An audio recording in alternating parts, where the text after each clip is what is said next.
Hi everyone, this is Adrien, the exercise specialist from the Leduc, Beaumont, Devon Primary Care Network. I hope you all are doing well today. For today's video, I actually just wanted to share a couple quick kind of tips and pointers that I often give a lot of my patients and a lot of my private clients that are trying to become more consistent with kind of their daily physical activity.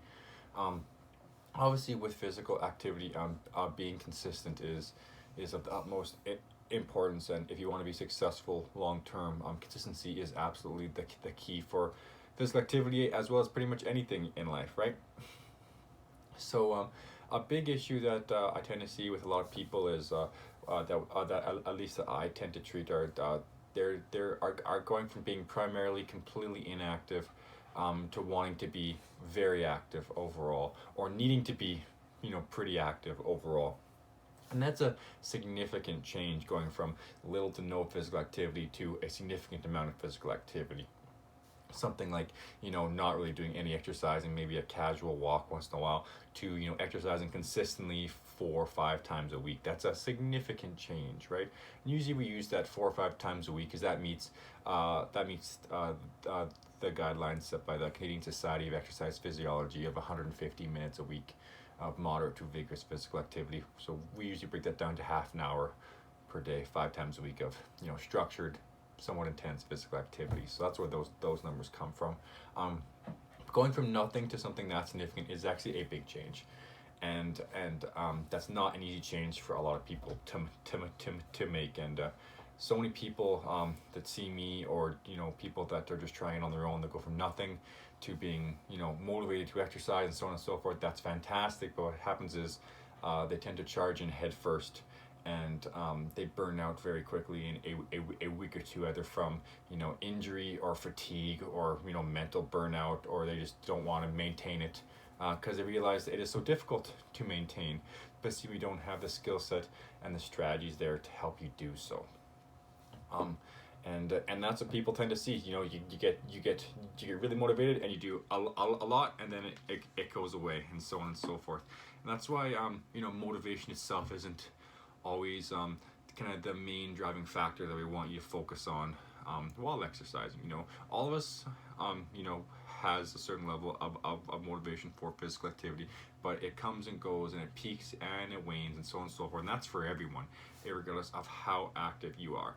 So how I generally try and program these things for my patients when they're just starting off being physically active once again. If they're going from no activity, we want to start them off very gradually and very consistently progress over time.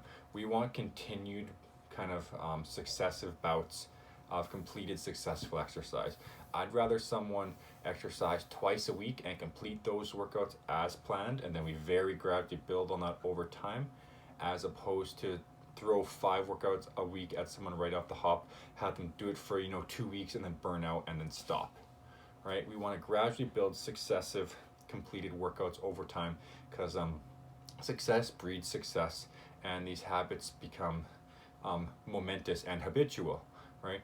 The more workouts that you complete successfully over time, the more that consistency builds, and the momentum builds, and so on and so forth. And you start to want to do these exercises more, and you want to be consistent with it. And then that 2 workouts a week becomes 3, and so on and so forth, until we reach kind of the optimal level for whatever that individual's goals are at that time, and which is different person to person, depending on what we're trying to achieve, whether it's a health outcome, an athletic outcome, a metabolic outcome, an injury outcome, so on and so forth. So how I tend to actually go about it is a little differently than what I've seen a lot of people do. And I actually really try and I don't put a lot of weight or a lot of kind of power, for lack of a better term, into the idea of being overly motivated and overly kind of hyped and excited to work out, and so on and so forth, because once again that comes and goes. And oftentimes my patients tell me very often how they don't actually even understand how someone can go from no physical activity and then being really physically active, and they don't actually, they can't, a lot of them say they can't comprehend how someone is able to exercise every day, or 5 days a week, or maintain, you know, a consistent, very active lifestyle, right? Like that just doesn't even comprehend with them how that is a doable thing. They don't understand how someone can be motivated and excited to actually exercise every day. And my response for this always, it actually surprises a lot of people, in that you know, someone who does exercise every day, you know, someone like myself or any other really active person, that we're not motivated to work out every day, but it still gets done, right? Like I've said, motivation comes and goes. I'm not excited to work out every day like anyone else who is super active. We're not excited to work out every day, but it gets done and it gets completed. It doesn't mean I'm never excited, and I'm never looking forward to working out, because you should look forward to your workouts as much as possible, but it doesn't always happen. And my motivation to do my exercises, or my excitement to do my exercises, does not determine whether or not I do them or not. They get done either way, because those are my habits. So motivation comes and goes, but trying to be more disciplined over time, and realizing that these things just need to get done either way, and it is what it is. I tend to find to be very successful for people kind of in the long term. How I tell a lot of people that they should try and work on thinking of this, and I don't know if many other people say this or use this in their practice. I haven't heard it anywhere else, but this is what I use, what I came up with, and what I find very helpful for a lot of people, is the idea of I want to take the power away from like the big exercise kind of a thing that sits in the sky. So for example, I almost think of exercise as just another daily task that needs to get completed day in and day out, whether you want to or if you don't want to. So I try to think of it almost similarly to doing the dishes or brushing my teeth. Especially, I find that brushing teeth is a good example. Brushing teeth is obviously very good for you, and it's very important. But it's definitely not the most enjoyable thing to do in the world for everyone, right? But I know that at the end of the day, regardless of whether I want to or not, I'm going to brush my teeth. It's an important thing to do. It's healthy. It's important. So it gets done, and that's that.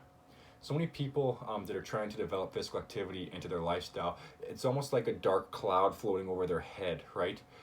Where they know they need to exercise, they feel guilty, they feel demotivated, they feel stressed about it, because it just hangs over them. It's like they know they're supposed to exercise during that day, right? But they haven't, and they worry about it, and they dread it, and they're giving so much power to this dark cloud above them that is, daily physical activity. If you can really break it down and try and think of it more as just another daily task that you need to get done, you realize that it's not that big of a problem, and it really helps to kind of pull that power and that weight away from it, right? I'm not sitting around worrying all day or dreading the fact that I gotta brush my teeth before going to bed, right? It's an important thing that it'll get done when I get to it, whether I like it or not. And physical activity can be thought of in the same way. It doesn't happen overnight. It takes time, but we can all work towards that as a strategy that I find very successful for myself, as well as for a lot of my patients, to take the power out of it. Daily physical activity really is only 30 to 60 minutes of your day, right? Usually, right? For structured activity anyway. We can get into 24-hour movement guidelines and stuff another time, but for your actual physical activity bouts, 30 to 60 minutes. That's only 4 to 8% of a total 24-hour window. It's not a lot of time. It's incredibly beneficial for you. And you usually find enjoyment and positive outcomes from it during and afterwards. And so why do you need to spend all day worrying about it and actually dreading about it? If you can work towards thinking, if you can work on towards thinking of it like just another daily task, brushing your teeth, doing the dishes, it takes that power away from it, right? There's no need to worry about exercising all day leading up to it, right? That doesn't help getting the workout done any better or more effective. It only stresses and brings things down. Like I said, you don't stress about brushing your teeth, all day leading up to bedtime, or at least hopefully you don't. But but exercise really can be thought of in the same way. It's another daily task that just needs to be completed. And you know, if you schedule it in your day, which I always recommend people try and, you know, actually plan out in your calendar or your phone, something like that. Like, this is my time to work out. You're like, I'm gonna think about it when I get to it at that point in my day. It's almost just like another scheduled meeting. It's a scheduled meeting for yourself, and that's when I'll think about it, and that's when I'll do it. But until then, there's other things in life to be concerned about, and to be worried about.